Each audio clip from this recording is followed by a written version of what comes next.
Hey friends, and welcome to the Girl Means Business podcast. I'm your host, Kendra, a photographer and educator on a mission to help you find your passion, power, and purpose through entrepreneurship. So let's jump right into today's episode because this girl means business.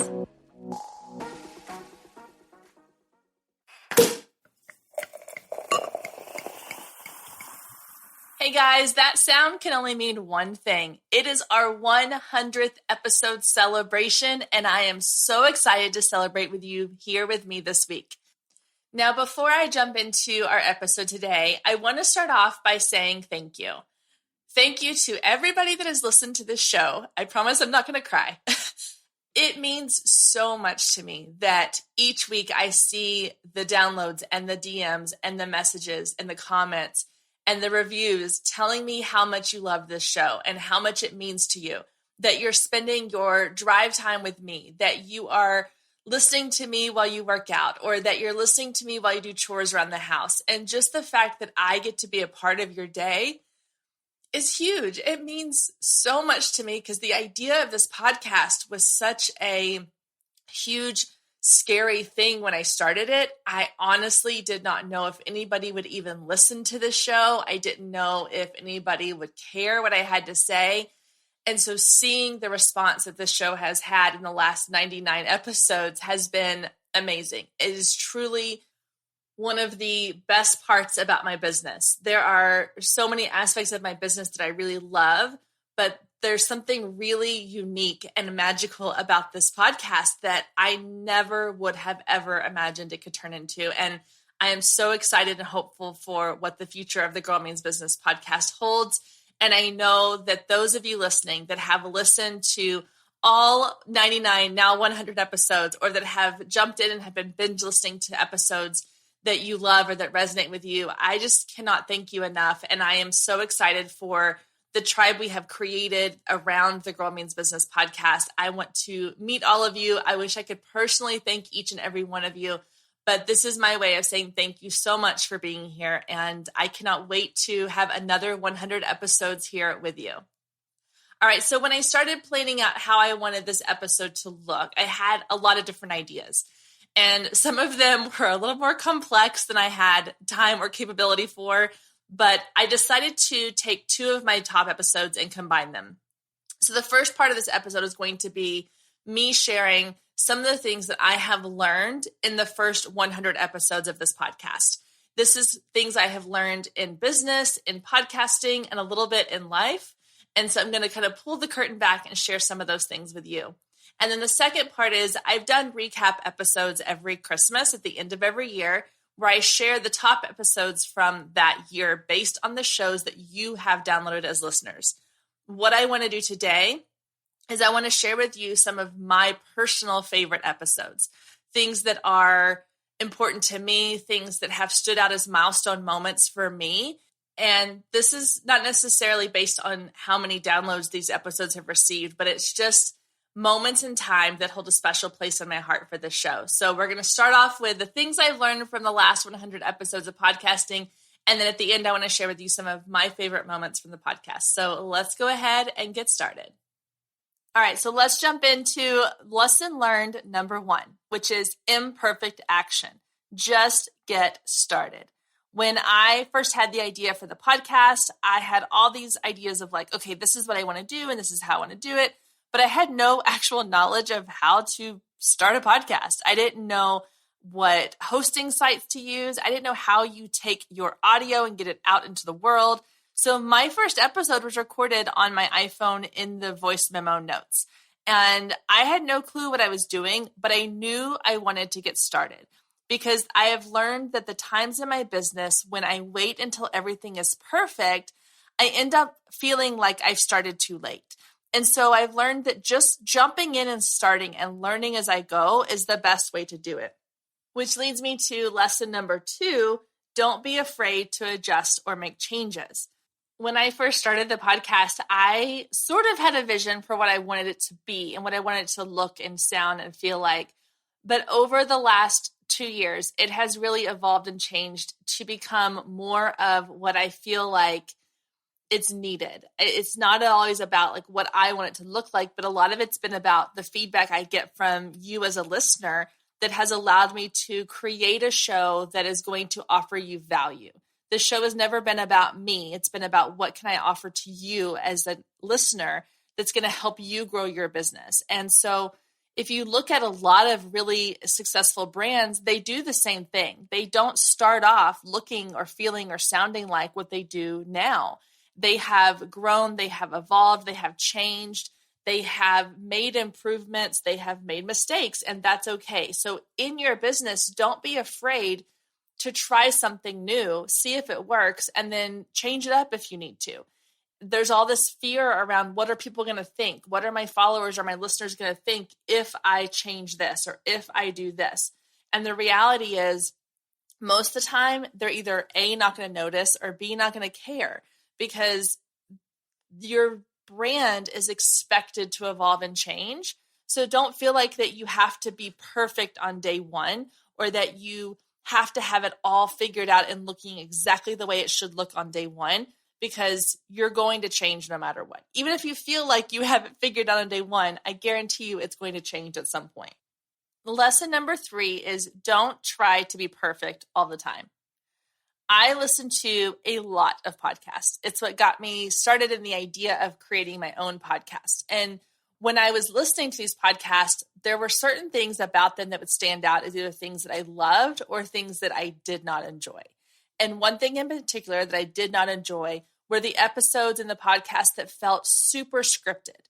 Like somebody was reading an audiobook as opposed to having a conversation. And the episodes of the shows that I loved were the ones that felt relaxed and natural. There were errors and mistakes and stumbles over words. And not that it was super unpolished, but that it felt real. And I knew that that was the feel I wanted my show to have. Now, some people like the polished, perfect audiobook recording feel, and that's fine. You can go for that. But because I wanted this podcast to be something that was relatable, something that felt like having a conversation with your friend, I didn't want to spend a ton of time editing my show to take out ums and pauses and places where I've stumbled over things that I want to say. And so for that reason, I have embraced the fact that my shows are not perfect, and that's okay. And some of you listening, that might drive you nuts. And if it does, I apologize that this is not maybe a show for you. But for the most part, I think people have really embraced the fact that I am not perfect, and I don't claim to ever be perfect. In fact, right before I hit record, I started off the intro to this about 4 different times because I kept stumbling over my words to the point that it was not even usable. And that's okay. So anytime you're jumping into a new project or a new business or a new idea, we have this idea in our head that it has to be perfect, that it has to be perfectly polished or people aren't going to want it. That was a lot of P's in one phrase. And that's just not true. I think if anything, social media has taught us that people want real. They don't want this fabricated version of real that is not obtainable. And so when you're going into whatever new venture you're going into, whether it is a podcast or a blog or social media content or whatever you're doing, launching a new product, if you find that you're spending too much time trying to make it perfect and trying to make sure there are 0 flaws and 0 errors, you're never going to get the thing going. So imperfect action, which is what I started this off with, is so important. It doesn't have to be polished and perfect. It just has to be out there into the world. And the great thing about this is most things are editable. Most things can be changed afterwards, and it's not a big deal. Lesson 4 is that you don't need a ton of fancy equipment. This is not just for podcasting, but for business in general. In fact, I have a whole blog post that I've done around like what you really need to start a business. And most of the time, it's not anything that costs a ton of money. When I first started my photography business, I had a cheap DSLR camera that I don't even think Canon makes or sells anymore, and maybe 2 or 3 memory cards. And that was it. And I was able to build my business up to a point where I could start to afford nicer cameras and more equipment. But even to this day, when I was shooting weddings, I never had a ton of equipment. I was not the photographer that would roll in with like 3 Pelican cases full of gear. I'm simple that way. I don't like a ton of stuff. And I don't think you need a ton of stuff in order to build a successful business. With this podcast, it literally started with my iPhone, a pair of headphones, and that was it. I recorded my first episode on the voice recording section of my iPhone and then figured it out from there. And yes, I need my computer and I use GarageBand, and now I have different software that I use to upload and edit and all those things. But in the beginning, it was literally me and a microphone and my computer, and that was all. And while now I'm able to hire an editor and a marketing person, and I have a little bit nicer computer and a little bit nicer microphone, I still essentially could run this entire podcast with those same items, the microphone and my laptop, and that's all I need. And so the idea that you need all of this fancy equipment to get started just isn't realistic. You can start with whatever you have available to you with a very little investment. And that's not just podcasting, it's business in general. All right, number 5 lesson I've learned is organization is key. Guys, I am not an organized person by nature. That's just not how my brain and body function. While I absolutely love the idea of organization, and I love things like the home edit and the container store, and I follow so many different accounts on Instagram with organization tips that it's almost an obsession. I cannot seem to keep myself organized. And so I require different systems in place and programs to help me with that. And one in particular I use is Asana. If you've listened to the podcast, I talk about this in a couple different episodes. In fact, earlier this year, I talked about it in the business tools episode. I love Asana. It's free, and the way that it's laid out, it just works visually with how my brain works. And that is how I'm able to keep track of all the things that go on in my business, but specifically for this podcast. Every episode gets its own, card within Asana where I can keep track of the topic, the content, the outline, how I'm repurposing the content, the links I would need, images and graphics and interview conversations or interview topics. All these things I can keep in one place. So I'm not having to dig through different emails, and everything goes into Asana. And if it wasn't for that, I feel like that this podcast and primarily my business in general would not run as well as it has.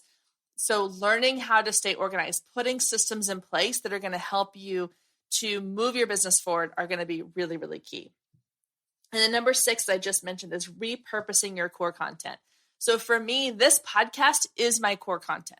This is the content that I spend the most time on. This is the content that is the core of my business. Everything else kind of comes off of these episodes. So while I record the episode and it's going to go out on a certain date, I will then take pieces of information from those episodes and I will repurpose them, whether it is transcribing them for a blog post or taking a phrase or a quote or a section of a podcast and turning it into a social media post or putting it in an email. I'm finding different ways to repurpose content so that I don't have to reinvent the wheel every time I need to put new content out. Stay with us. We'll be right back. If you've been listening to the Girl Means Business podcast for any amount of time, then you know my love of email marketing runs deep. Not only is it a great way to generate new leads, but it's one of the most effective methods for nurturing warm leads and turning them into sales. Now, over the years, I've tested several email platforms, and my favorite by far is Flowdesk.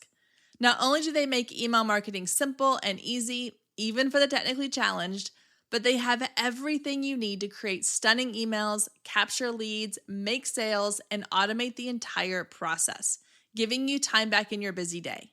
And the cherry on top is you're only charged one flat fee no matter how many subscribers you have. So while other platforms will increase your price when you go over your pricing tier limit, Flowdesk has no price increases or hidden fees. If you're ready to give Flowdesk a try, click the link below in the show notes to save 50% off your first year. Let Flowdesk help you design emails people will love.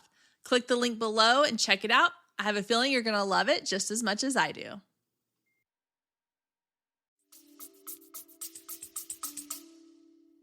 Number 7 is that it takes time to build something. When I had the idea for this podcast, I did not have a whole lot of expectations for it.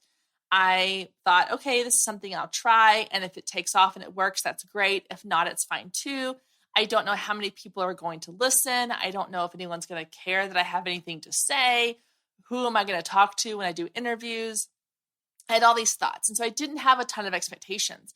But as I went into it and it started to grow and it started to build and I started feeling this momentum behind it, I would find myself getting really excited about the momentum and then it would level off and I would get really frustrated. And I would get frustrated that it was not growing as fast as I thought that it should be growing. But the reality is that things take time. Rome was not built in a day, and neither will be your business. And this podcast is the same way. It has these highs, and these lows, and these spikes, and these dips, and it's okay, but the consistency is there. My podcast is consistently growing. My business is consistently growing. And so I've learned that while it may not have this giant peak that I wish it would have, or that we see other people supposedly having, the key is consistency. Because even if you have a spike and then it drops off, you're right back where you started. But if you have this consistent uptick where your audience is growing, your business is growing, that is a stronger foundation than this giant peak of people starting to follow you and then dropping off for whatever reason. All right, lesson 8 is that you are in control of your business. For me, with this podcast, I learned early on that I knew I wanted this show to be a hybrid show, meaning that I was not going to be talking at you by myself in every single episode. I wanted you to have advice and tips from experts who knew way more about different topics than I ever could. And I wanted you to have a plethora, a well-rounded version of how to build a business from different angles and viewpoints and perspectives. But with that came the idea that not every interview was going to be an interview worthy of the podcast. Now, this has only happened maybe once or twice, but it was a lesson that I learned in control, a lesson in the fact that just because somebody has come on to do an interview for the podcast, if I get into that conversation and I feel like that this person is here for the wrong reasons, or this person is just here to promote and sell and not provide value, that it's okay for me to say, I don't feel like this is a good fit. Because as the curator of the content that goes out into these episodes, I am not going to put out an episode that does not give you value. And same thing applies within your business. You have creative control of your business. So even if you have people that are working for you or working with you or partnerships you have with other businesses or brands, you have to be in control of what you're putting out to the world, because that content is representative of the brand that you have built and the connections you've made with your audience. And so make sure that you are protective of that content. And don't be afraid to let somebody know, like, hey, I just don't know that this is a great fit, or maybe we can go in a different direction, or maybe we need to re-record this or repackage this in a different way. All right, number 9 brings us to focus on what you do best. This is one of my favorite parts of business, and it's a place I think that every business owner hopes to get to, which is to the point in your business where you can do the things that only you can do. And everything else you can outsource. Now, I'm not outsourcing a ton of things in my business right now, partly because I'm a little bit of a control freak, but I have gotten to the point where with the podcast, I now outsource my editing, my marketing, the graphics, all those things. And it has allowed me to really focus more on the content, which is the part that I feel like is my bread and butter. It's what I enjoy doing the most. I don't enjoy editing episodes. I don't enjoy piecing together the different pieces of content. I don't enjoy graphics, those kinds of things. So being able to send that out to somebody else has been a lifesaver. And I know that outsourcing can be intimidating. Creating a team around your brand can feel like you're giving up control and part of your baby that you've created. But when you get to a point in your business where you're able to do the things that only you can do, that's when you're going to start to see success. And that's when you're going to start to see things really take off. And the 10th lesson learned in 100 episodes of podcasting is give value every chance that you can. This is such a key part of podcasting and business in general, is that you have to provide value. These days, people are given so many different options when it comes to podcasts and websites and social media accounts to follow, that if you're not providing them with valuable content, with something that they can take away, that they can walk away from with and go implement in their life or their business, then they're going to keep moving on. And so whatever that looks like in your business, the more value you can give, the better off your business will be. All right, so those were 10 lessons I've learned from the first 100 episodes of this podcast. Now I want to share with you some of my favorite moments from the Girl Means Business podcast over the last 100 weeks. As I mentioned earlier, these are not based on downloads or listener requests or any of those things. These are solely based on episodes that have a personal connection to me and this podcast. And so we're going to kick things off, taking it all the way back to the beginning with episode 1. I'm not going to lie, this is a little bit embarrassing because when I went back through the earlier episodes to choose the ones I wanted to share, I knew episode 1 was going to be part of this show because if it weren't for episode 1, episode 100 would not be here. However, going back and listening, I'm just like cringing at the quality and I don't know, it just all together, it feels very cringeworthy, but it's my story. It's my journey. It is the story of how I got to where I am at that point in my path that led me to starting a podcast. So here is a little clip from episode 1. And of course, if you want to listen to the whole thing, you can scroll all the way back in your podcast feed to episode 1, My Story. Hello, and welcome to the first episode of the Girl Means Business podcast. That is so exciting to say. I have been thinking about this podcast for such a long time that it is so exciting to finally see it come to life. So I thought we would kick things off with this first episode, and I'm going to share with you my story.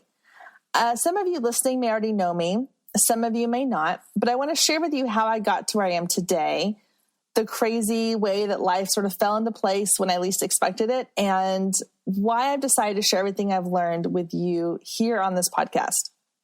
So I want to take you back a few years to when the idea of starting a business all began. You see, growing up, my plan for my life was to be a teacher. That was it. I was going to be in the classroom teaching for 30 to 40 years, loving every minute of it. So I got my degree in elementary education, and right out of college, I got a job teaching second grade at an elementary school. And I did. For the first few years, I loved it. But then something happened around 5 or 6 years in. The excitement sort of faded. I wasn't in love with it as much as I thought I would be, and it just didn't fulfill me the way that I had envisioned it fulfilling me on a day-to-day basis. So I started looking for other things to do. And at the time, my husband and I were dating, and he had all these hobbies. He was constantly going hunting and fishing and playing sports and doing something. And I remember sitting down at dinner with him one night and just saying, I don't have a hobby. You have all these hobbies, and I want something that's just for me. So he started asking me questions about, well, what kinds of things do you like to do? And that's when photography immediately popped into my brain.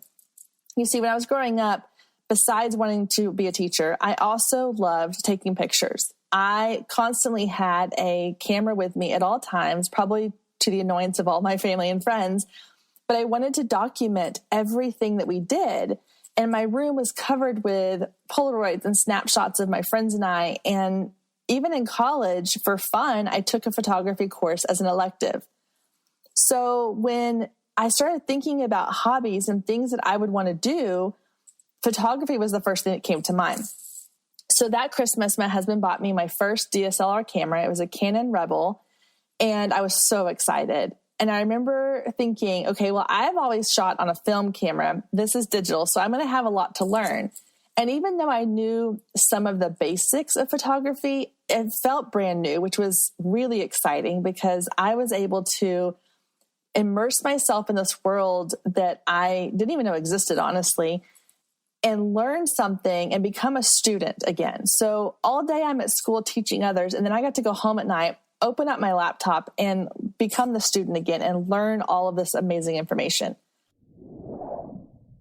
Oh my goodness. Listening to that clip brings back so many memories of sitting on the floor of my closet for hours trying to get that episode recorded, trying to figure out how I wanted it to sound. And I can still remember how nervous I was just talking into that microphone and trying everything I could to make it sound as best as I could. And it's a good reminder that if we all scroll back into the very beginning of our business, we all start in the same place, which is the beginning. So episode 1 is definitely on my list of highlights for this podcast.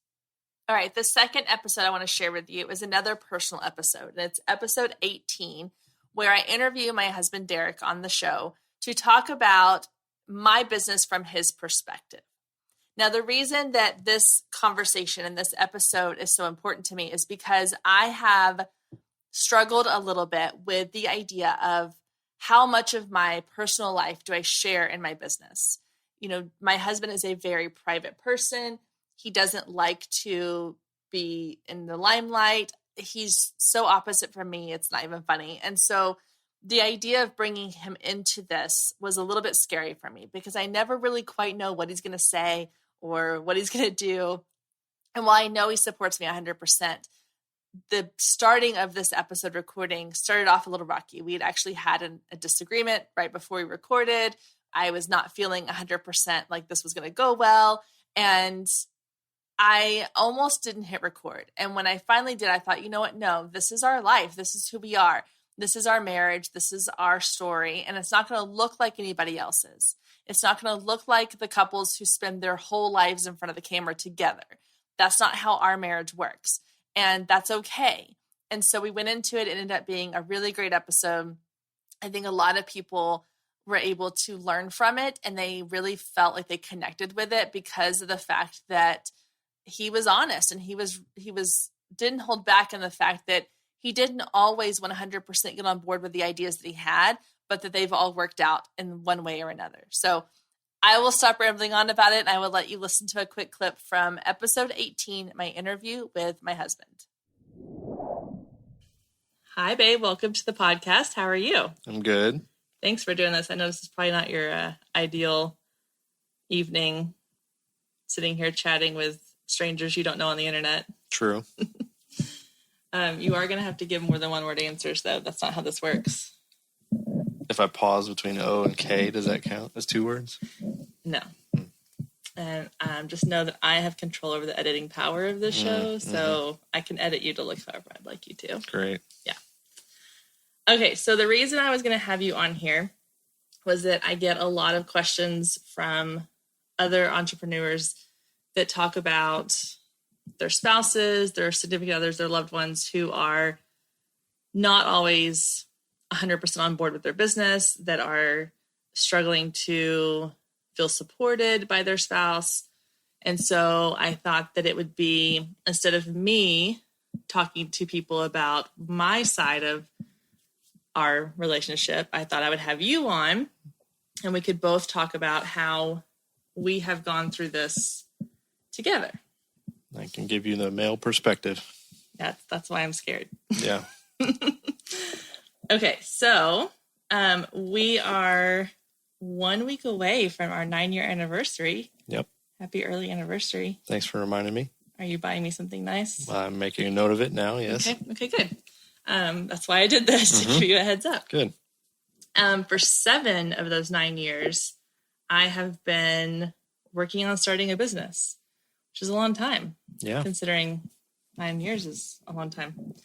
So going back to when this all started, did you ever think that this would be anything more than just kind of a crazy hobby, like random on the side, take pictures? I didn't really think that it would be more than just a hobby. I thought maybe I was the only one that got really into things. And when I really get into things, it lasts about 3 months.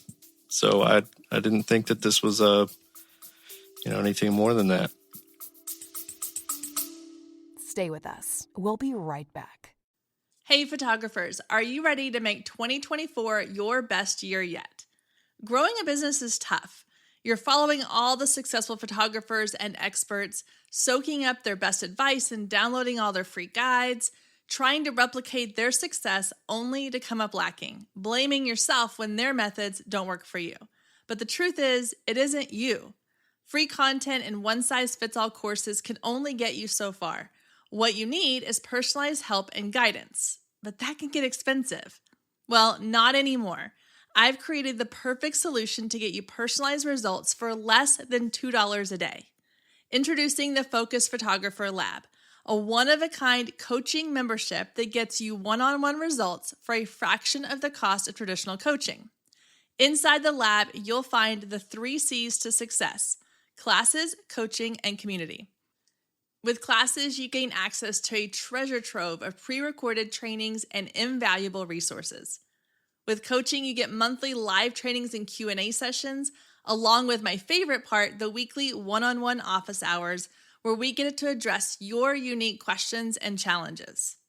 And then there's the community, where you get to connect with an amazing group of talented female photographers who share your passion, supporting each other and inspiring each other to greatness. The best part is it doesn't come with an expensive one-on-one coaching price tag. You get all of that for just $47 a month. You can even try it for free for 14 days to make sure it's a good fit for you. And there is no contract and no obligation. You can cancel at any time. So what are you waiting for? Head down to the show notes and click the link to learn more and get signed up today.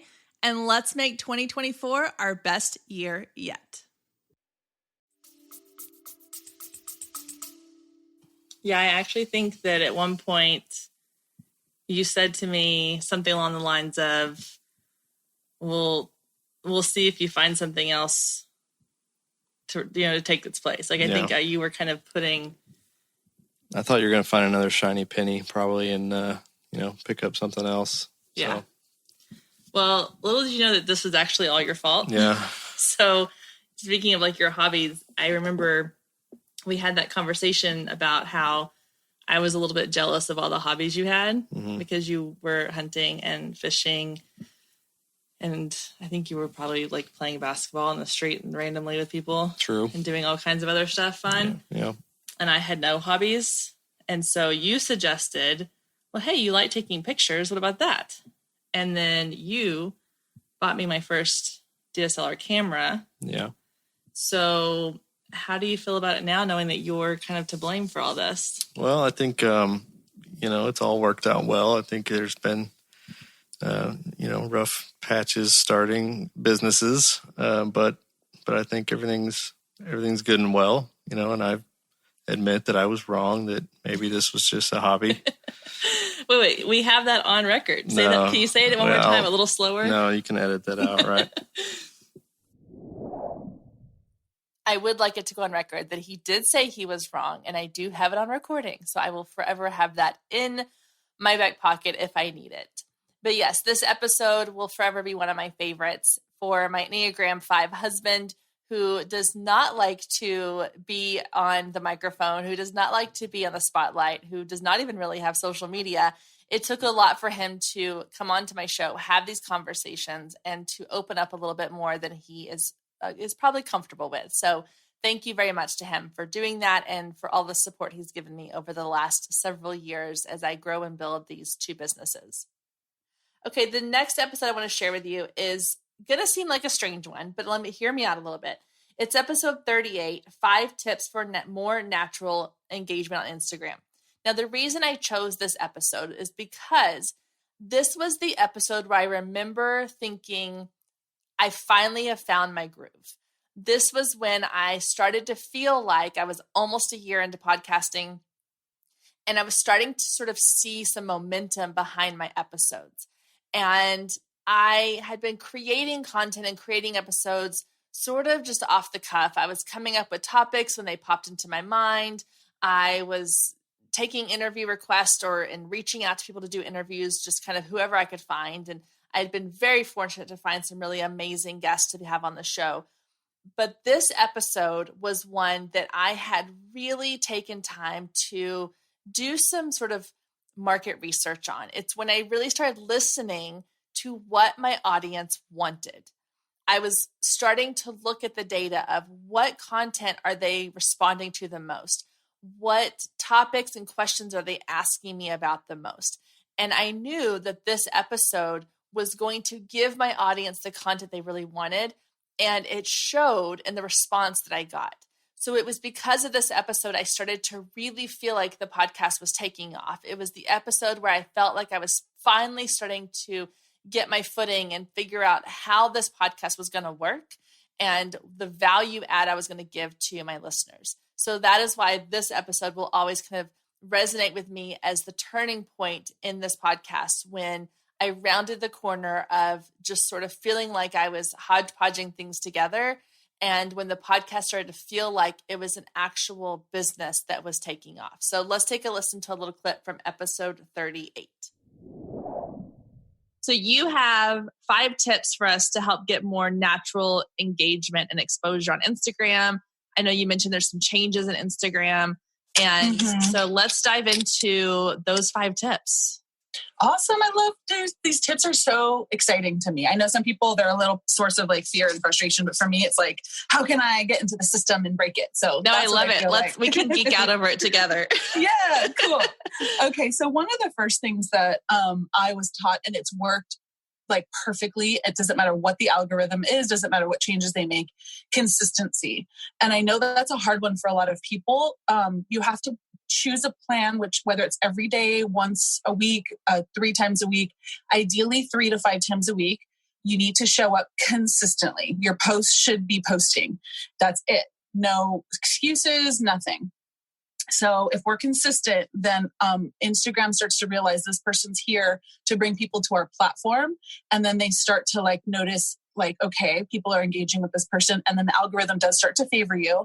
Not only that, but it's that age old, marketing ever since we watched Mad Men, it was in the 60s. You have to be in people's faces 6 to 8 times before they even stop to say, wait a minute, what is this person about? So we really want to be as consistent as possible. For me, that's once a day. Every once in a while, I take off a day if, I'm not feeling it. And we all should. If you need a break from Instagram, do it. Give yourself peace of mind. But generally speaking, at least once a day, we don't have to do more. And also the time of day no longer matters. Instagram has released something saying that even though they'll tell you on insights when people engage with you the most, it doesn't matter. The time of day doesn't matter. It goes in and it doesn't have anything to do with when people see your posts. So don't worry about when you're posting. If it's like 11 p.m. and you're like, dang it, I was supposed to post today. You know what? Post at 11 p.m. and post for tomorrow's too if you have to. Just get it done once a day. Get that practice in. So let me ask you real quick on the consistency. Yeah. Does that apply as well to stories? Because I know for me personally, when I open my Instagram, the first thing I do before I scroll through the feed is I go through my stories.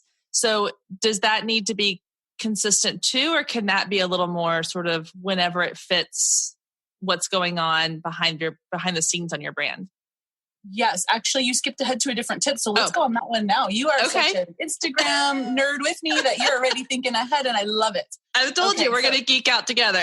We're going to go into this. Okay, so when it comes to stories, consistency is also extremely important, and you want to engage even more often. You really want to be on there 3 to 5 times a day. Now, the cool thing is Facebook just released the fact that their content creator that works for Facebook now works for Instagram. The reason that's important is because a lot of people want to use planning for stories and for their feed through Planoly, Later. And those are all awesome. Tailwind. Except now Instagram is going to stop partnering with them and going to be, I don't want to say penalizing, but in a way it's like penalizing you on your algorithm and being able to show up even for the people who want to see you by using those third-party apps. So my point being that you don't have to be constantly pulling your phone out to show what you ate and show what your kids are doing if you don't want to. You can pre-plan your stories to come out throughout the day as well on Content Creator, but you want to make sure that they are coming out several times a day. And the biggest tip I once learned was when someone opens their Instagram, because people open their Instagram like 50 times a day sometimes. When someone opens their Instagram, you want your circle to be one of the first 2 or 3 circles they see every single time they open. The only way to do that is to post different times throughout the day. And all of this posting, whether it's on your feed or on your stories, should be strategic. So you should be, at the end of the day, having a plan behind that, whether that's nurturing people to get to know you, whether that's selling something that you just released. There should always be some kind of purpose to your posting. And some of it yes, the food, yes, the new shoes you bought, yes, your kid making a mess in the kitchen. Those are all part of your life. So it's okay to share those and be there and laugh and get people to laugh with you or be excited about your shoes. But consistency all over the entire platform is important. One of the things I love about listening back to this episode is the fact that even though this was recorded, I guess, almost a year and a half ago, it still is a valuable tip today. And again, going back to the reason I chose this episode is this was the point in the podcast when I really started to feel like. Stay with us. We'll be right back. You love listening to podcasts, but have you ever thought about starting your own podcast? Maybe you want to build a brand, grow your business, or are looking for an excuse to talk about your favorite hobby. Whatever your reason for making a podcast, Buzzsprout is the place to start. Since 2009, Buzzsprout has helped over 300,000 people launch their own podcasts. Buzzsprout walks you step by step through the whole process and will give you powerful tools to start, grow, and monetize your podcast. Ready to get started? Click the link in the show notes to get our free step-by-step guide to starting your podcast today. The value and the content that my guest and I were sharing was starting to resonate with my listeners. So hopefully, if you haven't listened to that episode yet, go back and take a listen to it. It's definitely one that gives lots and lots of great value. All right, up next is episode 65, Work-Life Harmony with Ali Kazaza. Now, this episode stands out for a couple of reasons. One, because I was so excited to have Ali on the show. She is someone that I followed on social media. She is an incredible woman and business owner. And I was just completely stoked to have her on. I was nervous. I was excited, all the things. But more importantly, I learned a really valuable lesson from this episode. I had a great time with the podcast interview. I uploaded the episode. The problem is I had a lot of hopes riding on this one episode. I had this feeling that having Ali on the show was going to rocket launch my podcast into a whole nother level because of the amount of exposure that she has with her audience and her social media presence. So I was putting all of my eggs into her basket, hoping that she would help me to boost my podcast to a whole new audience. And while having big guests on your show can do that, the lesson I learned is that one episode, one interview, one conversation was not going to be what skyrocketed my podcast to the next level. It requires consistency because as much as Ali is amazing and she's been a huge supporter of my show and she's always shared episodes with her audience, that one thing is not going to be what my business relies on. And I think that as business owners, we keep hoping for that one big shot, that moment when we have a post go viral, that moment when we have one big order or we have one big success. And while those can help us to move our business forward, if we rely on them too much, they're always going to fall short. And so this episode serves as that reminder to me that it's not about who I have on. It's about the consistency that I provide. It's about putting out valuable content and valuable information each and every week, no matter the topic, no matter the guest.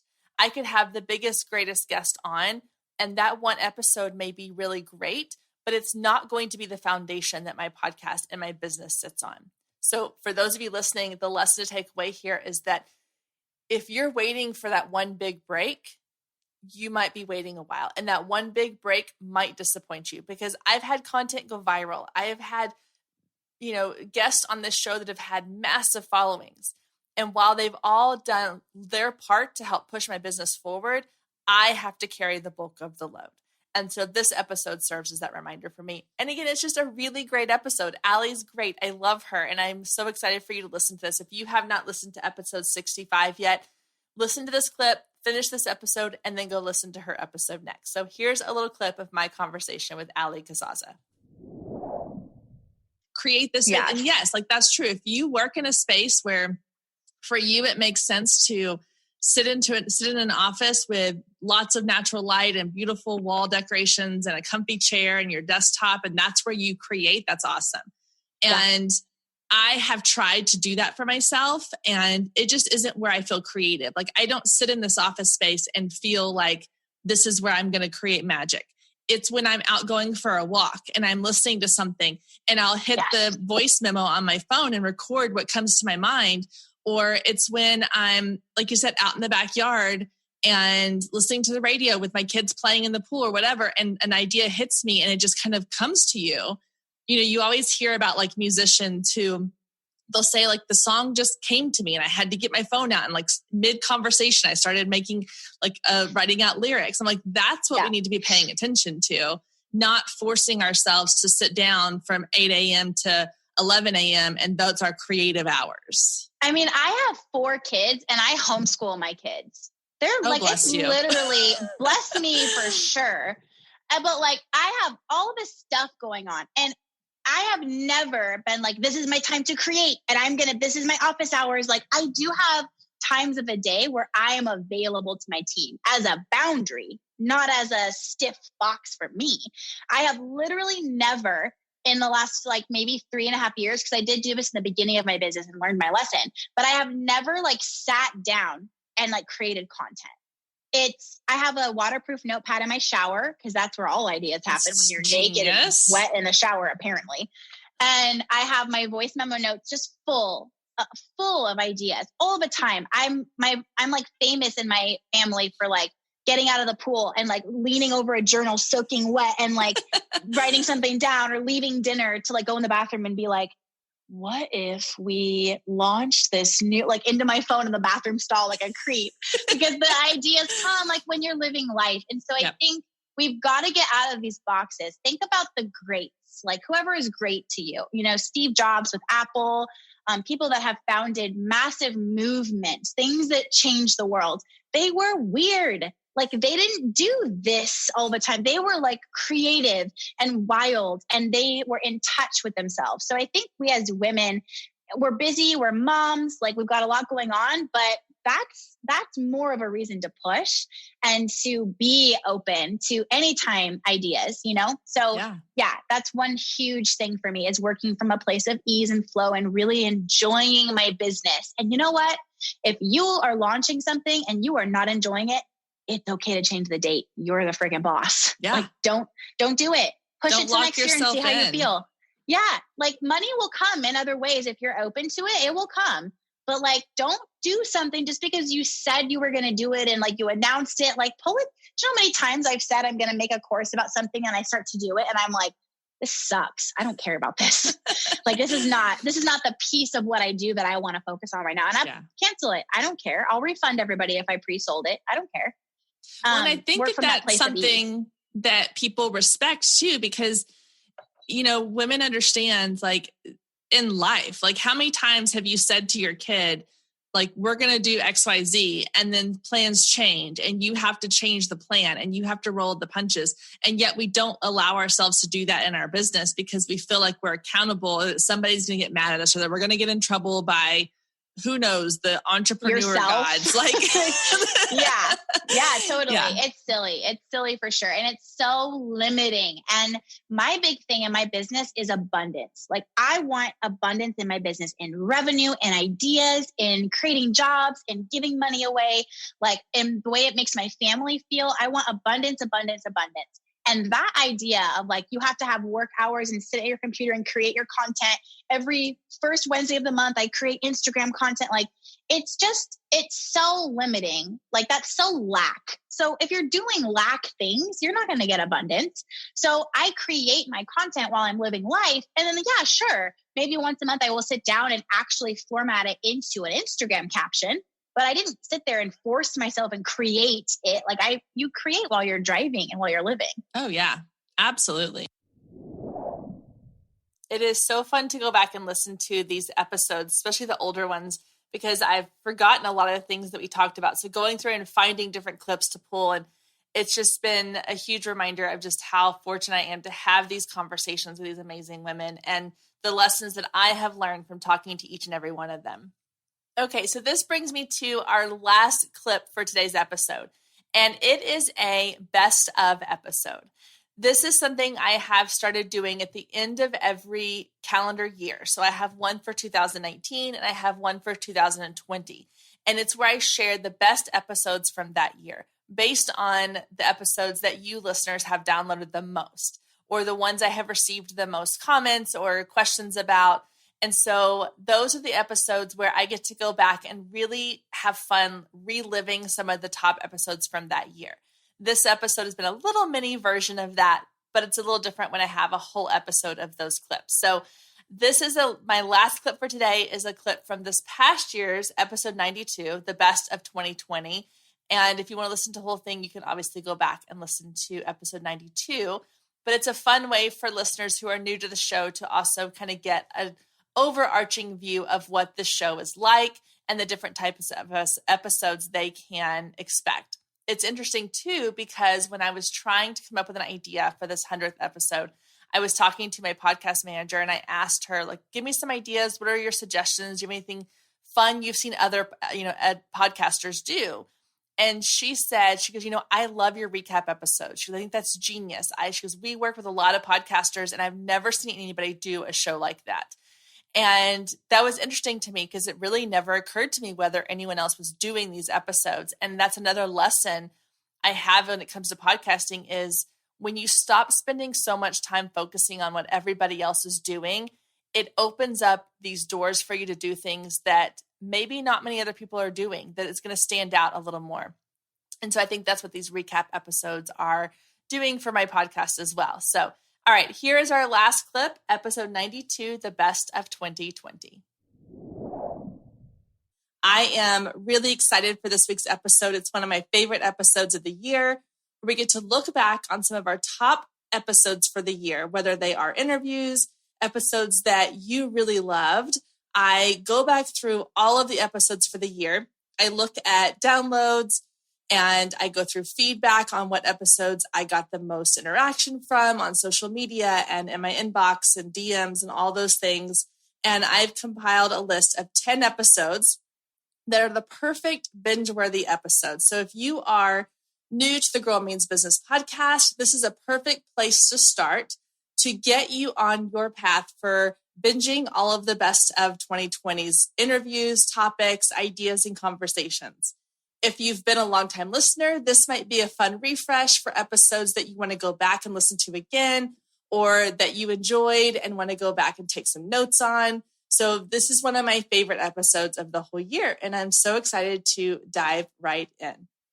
So these episodes are in no particular order. I have not ranked them from 1 to 10 or 10 to 1. They are just 10 of the best episodes from the year. And the first one was a solo episode I did recently, episode 75, all about hashtags, knowing when to use hashtags, how to find the best hashtags for your social media, which platforms work best for using hashtags.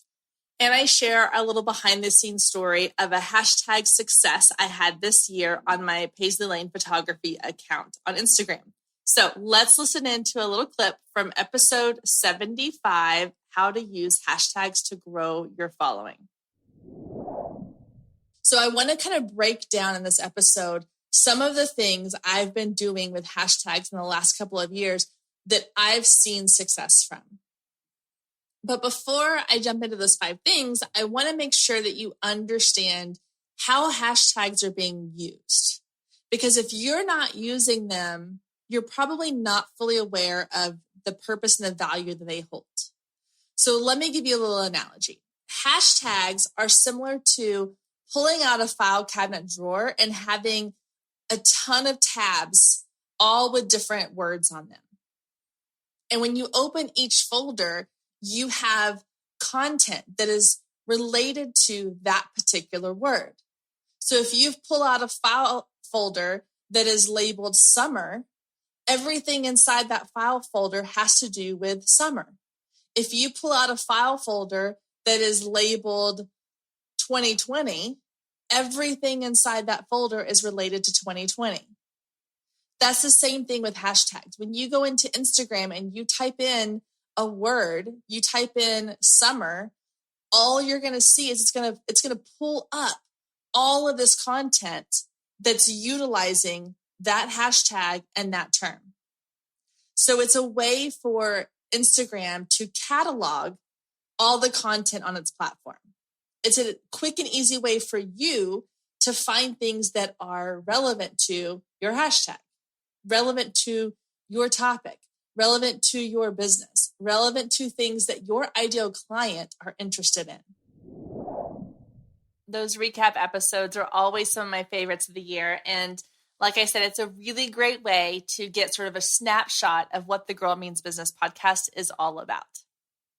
All right, guys. So that's it. That's a wrap on our 100th episode of the Girl Means Business podcast. That is such a fun thing to say.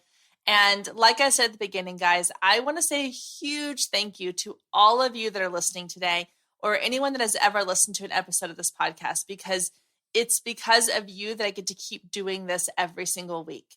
It's because of you that I get to do one of the greatest jobs I've ever had.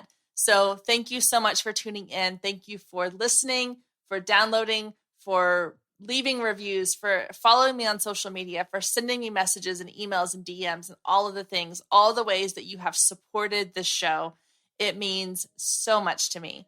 And I cannot wait to give you another 100 fabulous episodes. So thank you for being here this week. I hope you enjoyed it. And I cannot wait to see you back here next week, same time, same place.